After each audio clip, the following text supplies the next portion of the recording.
నమస్తే, welcome to Bharati TV. నేను బాపయ్య. రెడ్డి గారు జంప అయితే సేమలో వైసీపీ ఢమాలేనా అని అన్నట్టుగా ఈ వీడియోకి నేను ఒక టైటిల్ పెట్టాను. సో ఎందుకు ఇలాంటి టైటిల్ పెట్టాను, అసలు రెడ్డి గారు ఎందుకు జంప్ అవుతారు, సేమలో వైసీపీ ఎందుకు ఢమాలవుతుంది, పరిస్థితులు ఎలా మారిపోబోతున్నాయి ఏంటి అనే విషయాల్ని పూర్తిగా ఈ వీడియో ద్వారా నేను మీకు తెలియజేస్తాను. ఎక్కడా స్కిప్ చేయకుండా ఎండ్ వరకు చూడండి. సో ఇక పెద్దిరెడ్డి రామచంద్రారెడ్డి గురించి ప్రత్యేకంగా చెప్పనవసరం లేదు. పెద్దిరెడ్డి రామచంద్రారెడ్డి ఫ్యామిలీలో చాలామంది పొలిటీషియన్లు ఉన్నారు.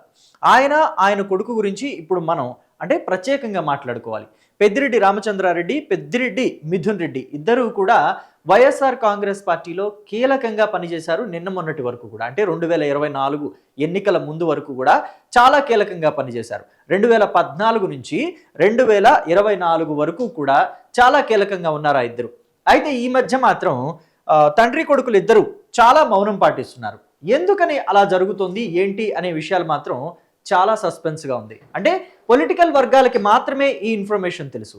నార్మల్ ప్రజానికానికి చాలా తక్కువగా తెలుసు ఈ ఇన్ఫర్మేషన్. ఏం జరుగుతుంది అసలు వైసీపీలో, ఎందుకని మిథున్ రెడ్డి, పెద్దిరెడ్డి రామచంద్రారెడ్డి ఇద్దరూ కూడా మౌనంగా ఉంటున్నారు.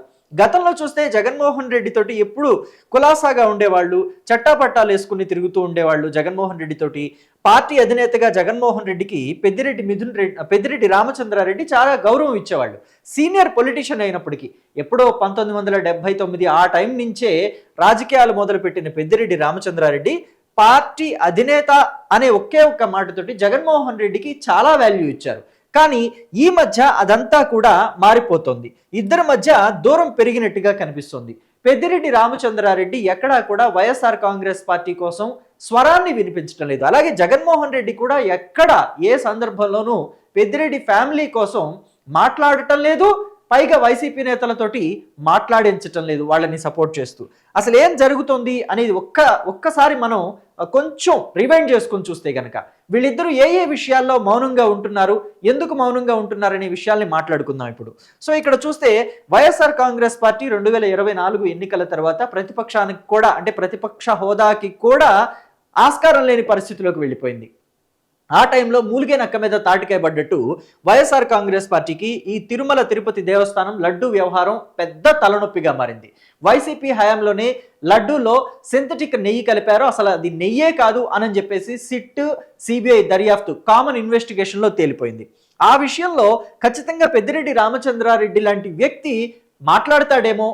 సో పైగా చిత్తూరుకు చెందిన వ్యక్తి, సీనియర్ పొలిటీషియన్, ఆయన మాట్లాడితే వైసీపీకి కొంత క్రెడిబిలిటీ వస్తుందేమో, వైఎస్ఆర్ కాంగ్రెస్ పార్టీలోని వాళ్ళంతా నమ్మే పరిస్థితి అయినా ఉంటుందేమో. కార్యకర్తలు, వైసీపీ కార్యకర్తలైన కొంతమంది వైసీపీ కార్యకర్తలు కూడా ఇదేంటి తిరుమల తిరుపతి దేవస్థానం లడ్డు మన పార్టీ హయాంలో కల్తీ అయిపోయిందే అని చెప్పేసి డైలమాలోకి వెళ్ళారు. సో అలాంటి వాళ్ళకైనా దానికి కొంత బూస్టప్ ఇచ్చి సమర్థించే ప్రయత్నం చేస్తానికి పెద్దిరెడ్డి రామచంద్రారెడ్డి లాంటి వాళ్ళు మాట్లాడితే కొంచెం హెల్ప్ఫుల్గా ఉండేదేమో వైసీపీకి అని చెప్పేసి అనుకున్నా కానీ పెద్దిరెడ్డి ఎక్కడా మాట్లాడిన దాఖలాలు అయితే లేవు. అలాగే పరకామణి కేసు, ఇది కూడా చాలా పెద్ద ఇష్యూ అయిపోయింది. వైసీపీకి చాలా పెద్ద తలనొప్పిగా మారింది. పరకామణిలో చోరీ జరిగింది అని చెప్పేసి న్యూస్ బయటకు రావటమే కాకుండా ఆ చోరీకి సంబంధించి ఎవరైతే పట్టించారో సతీష్ అనే విజిలెన్స్ అధికారి, ఆ అధికారి కూడా చనిపోవటం ఇంకా పెద్ద దెబ్బగా మారింది వైసీపీకి. అసలు ఒక రకంగా చెప్పాలంటే ఒకానొక టైంలో ఇలాంటి ఇష్యూస్ మీద ఎందుకని సీనియర్స్ మాట్లాడడం లేదు? చిత్తూరు జిల్లాకి సంబంధించిన వాళ్లే కదా, ఎందుకని పెద్దిరెడ్డి లాంటి వాళ్ళు మౌనంగా ఉంటున్నారు అని చెప్పేసి కూడా కొన్ని వాదనలు వినిపించాయి. కానీ ఎక్కడా కూడా పెద్దిరెడ్డి నోరు విప్పింది లేదు, పెదవి కదిపింది లేదు. ఇక అసెంబ్లీ విషయానికి వద్దాం. ప్రతిపక్ష హోదా కూడా దక్కలేదు అని చెప్పేసి వైఎస్ జగన్మోహన్ రెడ్డి అసెంబ్లీకి దూరంగా ఉన్నారు. అసెంబ్లీ సెషన్స్కి ఎక్కడా వెళ్ళటం లేదు. అప్పుడెప్పుడో 2024 ఎన్నికల తర్వాత గవర్నర్ ప్రసంగం, ఆ మొదటి అసెంబ్లీ సెషన్స్ ప్రమాణ స్వీకారం ఉంటుంది కదా, అక్కడ ఎమ్మెల్యేగా ప్రమాణ స్వీకారం చేయాలి కదా. సో ఆ అసెంబ్లీలో ప్రమాణ స్వీకారం చేయడానికి మాత్రమే వెళ్ళారు జగన్మోహన్ రెడ్డి. ఆ తర్వాత మళ్ళీ మొన్నే వెళ్ళారు. ఇప్పుడు జరుగుతున్న సెషన్స్ ఉన్నాయి కదా, బడ్జెట్ సెషన్స్, ఆ సెషన్స్కి మాత్రమే అటెండ్ అయ్యారు. అయితే ఈ మధ్యకాలంలో ఏం జరిగిందంటే పెద్దిరెడ్డి రామచంద్రారెడ్డి వీళ్ళంతా ఎమ్మెల్యేలంతా ఎవరైతే ఉన్నారో 11 మంది ఎమ్మెల్యేలు, జగన్మోహన్ రెడ్డి కాకుండా 10 మంది ఎమ్మెల్యేలు, వాళ్ళంతా సమావేశమైనప్పుడు వాళ్ళలో కొంతమంది జగన్మోహన్ రెడ్డిని అడిగారట, మనమంతా కూడా అసెంబ్లీకి వెళ్తే బాగుంటుంది అంటే, నేను రాను, వెళ్తే మీరు వెళ్ళండి, పెద్దిరెడ్డి రామచంద్రారెడ్డి అన్న వీళ్ళందరినీ తీసుకుని మీరు వెళ్తారా అసెంబ్లీకి అంటే నేను వెళ్ళనని చెప్పేసి ఆయన తేల్చి చెప్పేశాడట. మీరు రాకుండా నేను ఎలా వెళ్తాను, నేను కూడా వెళ్ళనని చెప్పేసి అన్నట్టు. అంటే ఒక సీనియర్ పొలిటీషియన్గా నెంబర్ ఆఫ్ టైమ్స్ ఎమ్మెల్యేగా ఎలక్ట్ అయిన వ్యక్తిగా, ప్రజల చేత ఎన్నుకోబడిన వ్యక్తిగా ఆయనకంటూ ఒక క్రెడిబిలిటీ ఉంది పెద్దిరెడ్డి రామచంద్రారెడ్డికి. కానీ ఆయన కూడా మీరు లేకుండా నాకెందుకు, నేనెందుకు ఈ తలనొప్పి భరించాలి అన్నట్టుగా, అసలు ఆయనకి ఇంట్రెస్టే లేదన్నట్టుగా బిహేవ్ చేశారని టాక్ నడుస్తుంది. సో ఇలా పెద్దిరెడ్డి రామచంద్రారెడ్డి వైసీపీకి సంబంధించి ఎక్కడా స్వరం వినిపించలేదు. అయితే జగన్మోహన్ రెడ్డి కూడా ఏం తక్కువేం కాదు.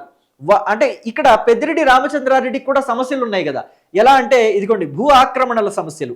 సో చిత్తూరు జిల్లాలోని అటవీ ప్రాంతాల్లో, కొన్ని ప్రాంతాల్లో పొంగునూరుకి సంబంధించి దగ్గరలోని ప్రాంతాల్లో, అటవీ ప్రాంతాల్లో పెద్దిరెడ్డి రామచంద్రారెడ్డి భూమిని ఆక్రమించుకొని కొన్ని ఫామ్ హౌసులు, షెడ్లు ఇలాంటివన్నీ కట్టుకున్నారని చెప్పేసి టాక్ నడిచింది కదా.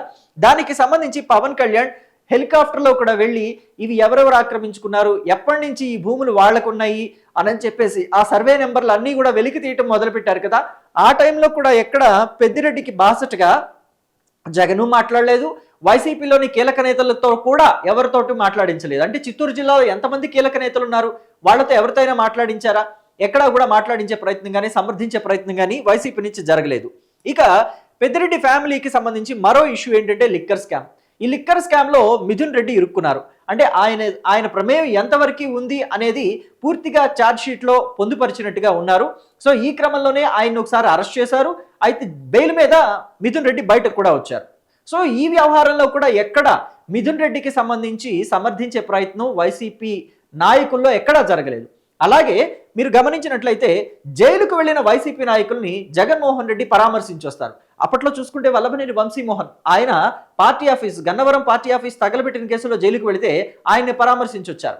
అలాగే పిన్నెల్లి రామకృష్ణారెడ్డి సోదరులు వాళ్ళు ఈవీఎంలు పగలగొట్టిన కేసుల్లో, అలాగే ఇతరత్ర కేసుల్లో ఇద్దరు అన్నదమ్ములు, ఇద్దరు పిన్నెల్లి బ్రదర్స్ ఇద్దరు కూడా జైలుకు వెళితే వాళ్ళిద్దరిని కూడా పరామర్శించొచ్చారు జగన్మోహన్ రెడ్డి. అలాగే నందిగామ సురేష్ బాపట్ల మాజీ ఎంపీ, ఆయన కూడా కొన్ని కేసుల్లో జైలుకు వెళితే ఆయన కూడా పరామర్శించొచ్చారు జగన్మోహన్ రెడ్డి. కానీ మిథున్ రెడ్డి జైలుకు వెళ్ళినప్పుడు మాత్రం పరామర్శ అనేదే చేయలేదు జగన్. సో ఎందుకని ఈ దూరం ఏంటి, ఈ మౌనం ఏంటి అని చెప్పేసి అంతా కూడా అంతేకాదు పెద్దిరెడ్డికి సంబంధించిన కొన్ని అంశాలు ఉన్నాయి. అదేంటంటే బాగా ముఖ్యమైన కేసులు, మదనపల్లి ఫైల్స్ దగ్ధం కేసులు, అలాగే భూ ఆక్రమణల కేసులు. అంటే కొంతమంది సామాన్య ప్రజలకు సంబంధించి కూడా భూమిని ఆక్రమించుకుని బలవంతంగా రిజిస్టర్లు చేయించుకున్నారని చెప్పేసి కొన్ని వందల కేసులు వచ్చాయి. 2024 ఎన్నికల్లో వైసీపీ ఓడిపోయిన తర్వాత కొన్ని వందల కేసులు వాళ్ళ మీద ఫైల్ అవటం జరిగింది. సో దాంతో పాటుగా ఈ మదనపల్లి ఫైల్స్ దగ్ధం కేసు కూడా వాళ్ళని వెంటాడుతుంది. ఏ టైంలో కూడా ఎక్కడా కూడా ఏ అంశంలో కూడా జగన్మోహన్ రెడ్డి కానీ వైసీపీ నాయకులు కానీ మిథున్ రెడ్డి ఫ్యామిలీకి బాసటగా నిలిచిందైతే లేదు. ఈ అంశాల మీద మాట్లాడితే మిథున్ రెడ్డి మాట్లాడాలి, లేకపోతే పెద్దిరెడ్డే మాట్లాడాలి, అంటే రామచంద్రారెడ్డి మాట్లాడాలి తప్ప ఇంకెవరు మాట్లాడిన సందర్భాలు కూడా దాదాపుగా లేవని చెప్పొచ్చు. సో ఈ మౌనం ఏంటి అని చెప్పేసి కూడా వెంటాడుతుంది.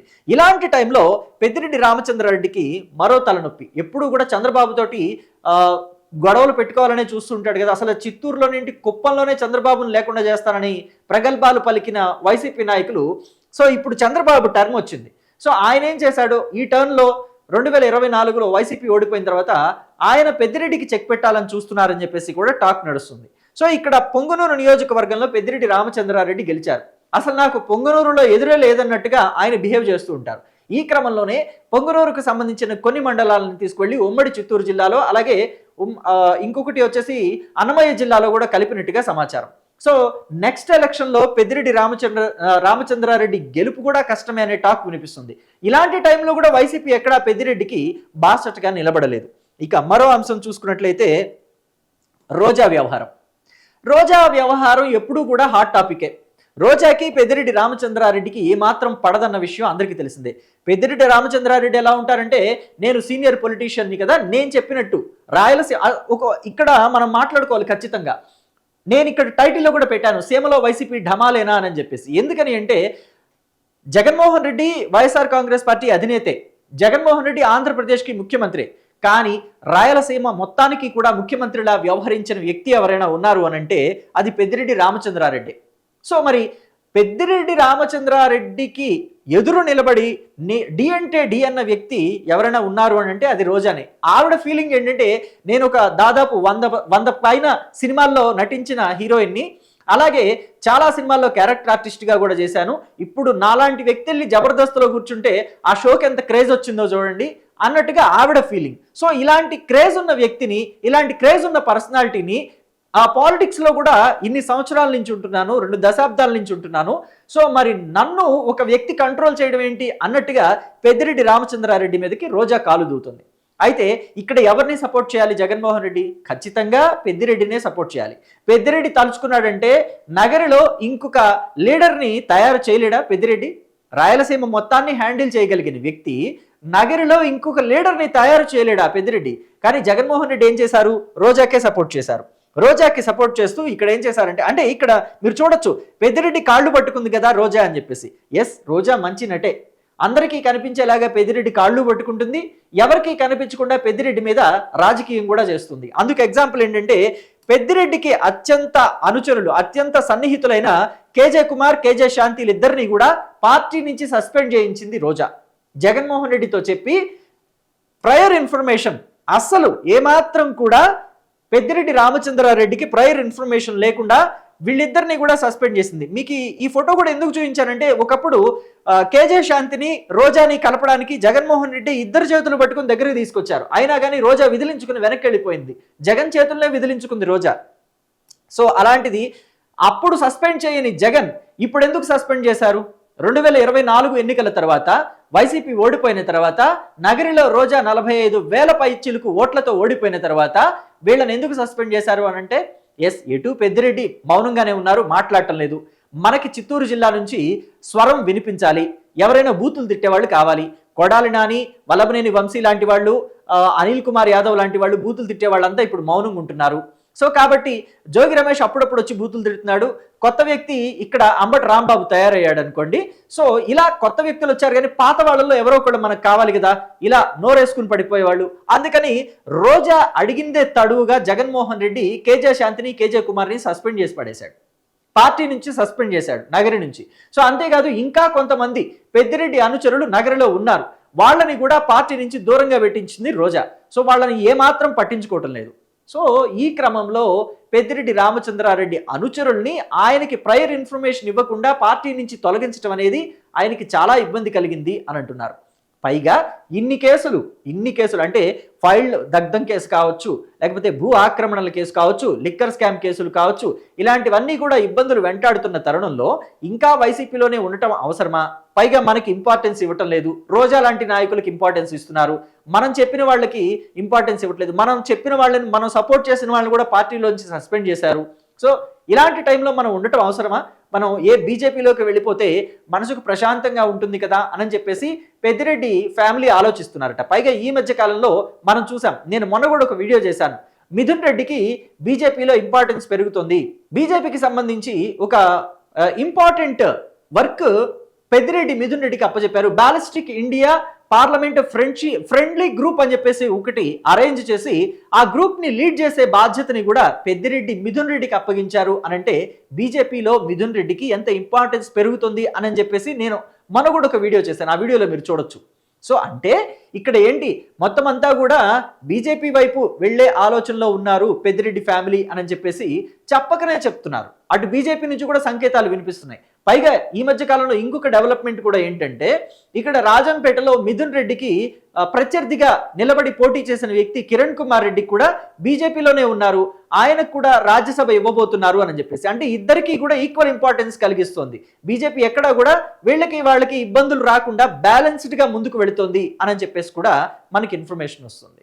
సో మొత్తం మీద పెద్దిరెడ్డి ఫ్యామిలీ వైసీపీకి దూరంగా జరుగుతోంది, ఈ మౌనం అందుకేనా అని చెప్పేసి కూడా టాక్ వినిపిస్తుంది మొత్తం మీద రాయలసీమలో.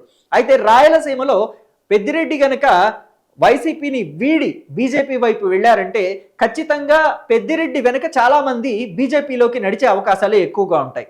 మీరు అడగొచ్చు, అంటే మిథున్ రెడ్డి, పెద్దిరెడ్డి ఇద్దరు వెళ్ళిపోయినంత మాత్రాన వాళ్ళతో పాటు చాలా మంది బీజేపీలోకి వెళతారా అంటే వెళ్ళే అవకాశాలు ఎక్కువగానే ఉంటాయి. ఎందుకంటే నాయకులు కదిలి వెళ్ళిన తర్వాత క్యాడర్ కూడా కదిలి వెళ్ళే అవకాశాలు చాలా ఉంటాయి. బెస్ట్ ఎగ్జాంపుల్ ఏంటంటే తెలంగాణ రాష్ట్రంలో తెలుగుదేశం పార్టీ కొంత యాక్టివ్గా లేకపోవటం వల్ల పరిస్థితుల కారణంగా చంద్రబాబు నాయుడు ఆంధ్రప్రదేశ్లోనే దృష్టి ఎక్కువగా పెట్టడం వల్ల తెలంగాణలో ఉన్న తెలుగుదేశం పార్టీ నేతలు చాలా మంది అప్పట్లో టీఆర్ఎస్ పార్టీలోకి వెళ్ళారు. చెప్పాలంటే ఎగ్జాంపుల్ తలసాని శ్రీనివాస్ యాదవ్, మొన్న దయాకర్ ఉన్నారు కదా, ఎర్రబెల్లి దయాకర్, ఆయన ఏడ్చాడు కూడా, ఒక మున్సిపాలిటీ పోయిందని ఏడ్చాడు. సో అలాంటి వాళ్ళంతా కూడా మొత్తం అంతా కదిలి వెళ్ళిపోయారు. కేపీ వివేకానంద, అలాగే గాంధీ, వీళ్ళంతా కూడా వెళ్ళిపోవటం వల్ల క్యాడర్ కూడా తప్పనిసరి పరిస్థితిలో ఆ పార్టీకే ఓటేసింది. సో ఇక్కడ కూడా రేపు పెద్దిరెడ్డి రామచంద్రారెడ్డికి అనుకూలంగా ఉండే నాయకులంతా కూడా సీమలో పెద్దిరెడ్డి ఫ్యామిలీకి అనుగుణంగా ఉండే నాయకులంతా కూడా బీజేపీ వైపు కదిలి పెడితే మరి వైసీపీ పరిస్థితి ఏంటి? సో అందుకే నేను టైటిల్లో కూడా సీమలో వైసీపీ ఢమాల్ అని చెప్పేసి పెట్టాను. సో అసలు ఇది జరుగుతుందా? జరిగితే ఎలా ఉంటుంది? వైసీపీ నెక్స్ట్ స్టెప్ ఏంటి? జగన్మోహన్ రెడ్డి ఒక మెట్టు దిగి పెద్దిరెడ్డి రామచంద్రారెడ్డి ఫ్యామిలీతో మళ్ళీ చేయి కలిపి వాళ్ళని ఆలింగనం చేసుకుని వాళ్ళని ప్రసన్నం చేసుకుని వైసీపీని సీమలో నిలబెడతారా? లేకపోతే పోతే పోనివ్వు, నన్ను చూసి ఓట్లేస్తారు, నా ఫోటో చూసే జనం ఓట్లేస్తారు అనే భ్రమలోనే జగన్మోహన్ రెడ్డి ఉంటారా? ఏం జరగబోతోంది, ఏం జరుగుతుంది అని మీరు అనుకుంటున్నారో మీ అభిప్రాయాన్ని కమెంట్ బాక్స్లో తెలియచేయండి. Thank you.